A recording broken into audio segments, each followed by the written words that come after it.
नमस्कार. तुमच्याही घरात असा फरक जाणवतोय का, की इन्कम सोर्स कुठेतरी लॅग होताना दिसतोय. सोबतच घरात सारखी तू-तू, मैं-मैं अगदी छोट्या-छोट्या गोष्टींवरून वाढत चालली आहे. तर व्हिडिओ शेवटपर्यंत बघा. कारण आज मी एक अतिशय छोटं पण प्रभावी वास्तू निरीक्षण सांगणार आहे. अनेक वेळा असं होतं, आपण मोठ्या गोष्टींकडे लक्ष देतो आणि छोट्या-छोट्या गोष्टींकडे दुर्लक्ष करतो. त्यातीलच एक गोष्ट म्हणजे आपल्या घरात असलेले तुटलेले, तडा गेलेले किंवा चिरलेले भांडे. आता आपण थोडंसं मागे गेलो ना, अगदी 2 पिढ्या मागे गेलो, तरी आपण ऑब्झर्व्ह करू शकतो, की जॉइंट फॅमिलीज होत्या. घरात भांडी पण मोठ्या प्रमाणात होती. पण जशी-जशी वाटणी होत गेली, तशी-तशी भांडीसुद्धा विभागली गेली, वाटण्यात आली.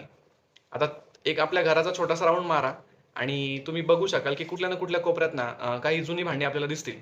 ती भांडी जवळून जर ऑब्झर्व्ह केली, तर भांड्यांना कुठेतरी तडा गेलेला असेल, चिरलेली असतील किंवा तुटलेली असतील. आता ही भांडी ना नकारात्मक ऊर्जा स्टोअर करतात आणि दारिद्र्य आकर्षित करतात.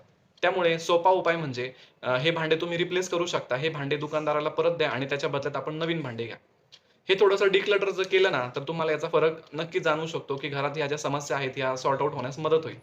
आता कारण म्हणजे आम्ही जो रूट कॉज सांगितला भांड्यांचा, हा अगदी छोटा आणि साधा वाटेल, पण याचा इम्पॅक्ट घरात खूप मोठ्या प्रमाणात होतो.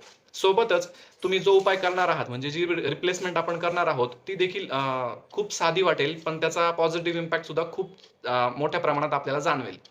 त्यामुळे घरातील ही अडगळ म्हणू शकतो आपण, ही अडगळ तुम्ही रिप्लेस करा. त्याच्या बदल्यात तुम्ही दुसरी एखादी वस्तू घ्या आणि फरक अनुभवा. छोटा उपाय, मोठा बदल नक्की ट्राय करा आणि राजमंगल वास्तू या पेजला फॉलो करा. धन्यवाद.